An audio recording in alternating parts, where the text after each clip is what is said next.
政治大学的学生有建议学校会当增加多元文化假。那学校经过讨论了后，即马已经决定讲，对明年2月份开始，会当增加多元文化假，互学生囡仔会当请。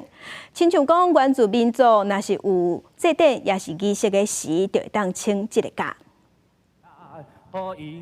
离开原乡到外地读大学，一寡原住民的学生囡仔，若是要参加部落重要祭典还是活动，根据原民会公告，今年有一天岁时祭仪假，暗过无符合实际需求。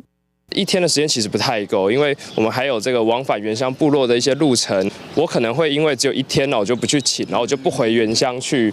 放这个假，去参加这个祭仪了。政大学生会甲校内原民社团比对了后，算出5天较拄好，因为校内有袂少境外生甲侨生，学生会嘛提出增订多元文化假1天至3天。校方面经过讨论，进行伫学务会议通过112学年第2学期开始，只要肩负证明，原住民族的岁时祭仪假每学年1天增加到5天，增订多元文化假每学年会当请2天。